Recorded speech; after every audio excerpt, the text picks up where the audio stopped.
I'm sharing this video because I was going through my own fair share of those days. It was not just days, it ran into months for me. And this is my story.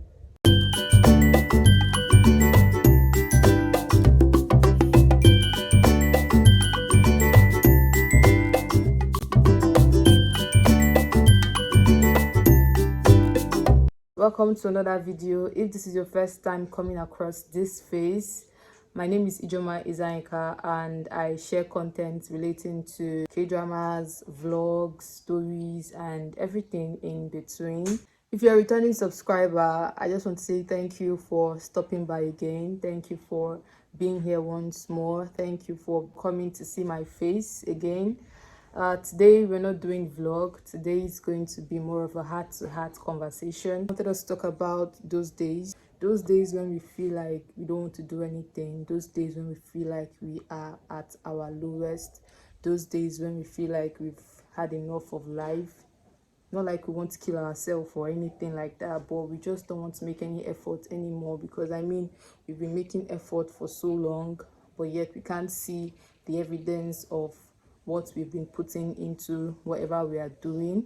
So we feel like, okay, at this point I should just rest, I should just leave this thing for now, I should just cut myself some slack, I should just retreat.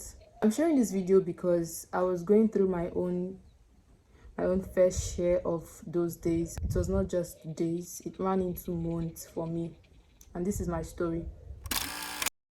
I had this corporate job I got around last year, August. It was a nice job. It was a role that I fitted perfectly. The job role entailed me turning in at the office just once a week. It was a seamless job for the first month. It was quite convenient. So I was doing it for a couple of months. I left the company around November last year, and I was like a staff writer for a magazine house. I was writing articles for the magazine. It's an online magazine. It was a beautiful work environment. It was a new phase of life for me. It was, and it still is, a part of my life that I still love and I'm grateful for, because I'm grateful I had that experience. My boss was very nice, like my line manager, that's what I call her. She was very nice and she's a nice person. My colleague was sweet. But then why did I leave the job? I'm not someone that enjoys going out so often. I go out, but seldomly. But then the job entailed me going out frequently and, almost every time. Probably because the time frame I joined the company was the period where events were springing up in the country. And the magazine wanted me to attend this event so I could have my own first-hand experience when narrating what exactly happened at the event. So I had to be at this event to cover this event. Many people might find it interesting, many people might find it quite entertaining, but being someone that didn't love going out so often, and where I stay and where these events are held are like 1 million miles apart, so I had to go through far distances, coming back home late at night.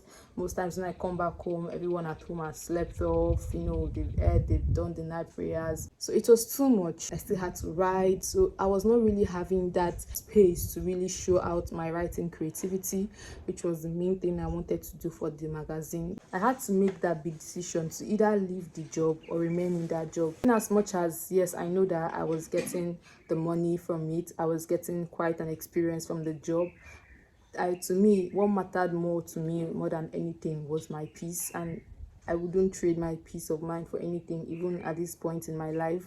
So I had to discuss with my parents, discuss with my siblings, talk with some of my friends. I sought advice. In my heart of heart, I already knew what I wanted to do. It was almost like I was just looking to hear, okay, yes, we are in line with what you want to do. But then I told myself, you know what you want.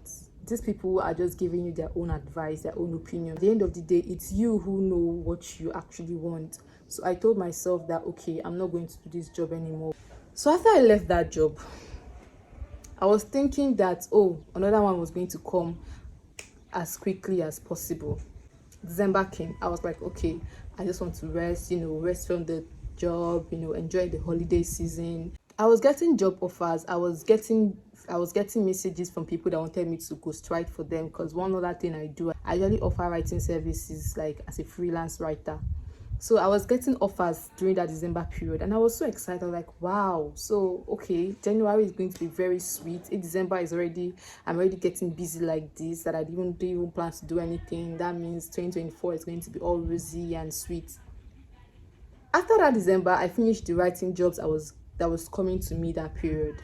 We got into 2024. I entered the year with so much positivity and optimism, and I still have that energy and that spirit in me. But we used to have those days, and when those days happen, you know how it makes you feel. January came, nobody was reaching out to me again to write for them. I was like, okay, maybe everybody's still doing their whole festive. February is going to be good. February came, nothing. March came. February, I got some few job offers, just very few. I wrote for them, I did that, and I rested. March came, I got very few job offers. I did it, I left. April came, my birth month. When April came, I decided to just take up my content writing and be more serious with it, and I decided to just begin a YouTube channel of my own. Nothing came in April until the tail end of April, when I got a job for a brand I'm currently working with as their brand writer. Why am I sharing this story, or rather, why did I share this story? I share this story because I want us to know that just because you are not receiving anything at this point doesn't mean that you won't receive later on. The waiting period, you see that waiting period, that is like when your faith get tested the most. That is usually the toughest period of anybody's life. But trust me, once the wait is over, what you get is always worth it. Except you rushed into it, or your waiting period or your waiting season wasn't completely over. But if you are patient in your waiting season, what comes after it is always worth the wait. Come back to me and tell me, you said it. So I don't know what it is. I don't know how long your own waiting season has been. I don't know how long your waiting period has been. I don't know how much effort you've been putting into this thing you're trying to do, but it's not showing. It's not yielding you any effort. It's not yielding you any result. I don't know how tough it is on you, but I'm just trying to make this video to let you know that just keep on waiting. Just keep on waiting. Wait in patience, wait in readiness, wait in calmness, because there's always a calm after every storm. I mean, I waited for almost December, January, February, March. I waited for like 4 to 5 months before I got this job I currently have. And trust me, those months felt like years. It was not easy for me, those period. I kept on contemplating. I kept on asking myself, did I do the right thing leaving my previous job? Did I do the right thing leaving my previous job? Should I have just stayed there? Should I have just continued with that job, no matter how I was feeling about it? Maybe I should have just continued with it. But after praying, talking to God about waiting, how I need something to do, how I need to earn, I waited. It wasn't easy waiting. Trust me. But then I had no choice than to wait, and I knew who I was trusting, and I knew that in his timing, nothing is ever late. So if God didn't feel like I needed a job during those months, he probably has his reasons. I just hope that this video helps you to, understand that you're not alone in this. It's not just you who is waiting on God for something. I still have a lot of things I'm still waiting on God for. We are many waiting on God for things. From my own experience, from my own story that I have shared with you, I just want you to know that in God's timing, nothing is ever late. And that's the fact. See, God will answer your prayer. God will answer your prayer. Don't relent.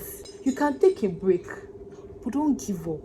You can go in and retreat, but don't give up. Don't give up. Keep praying. God will answer your prayer, and I just really believe that your heart desires, once they're in alignment with God's will, is going to be granted to you. Thank you for watching this video. Don't forget to subscribe, don't forget to share, don't forget to give this video a thumbs up. Share your thoughts in the comment section.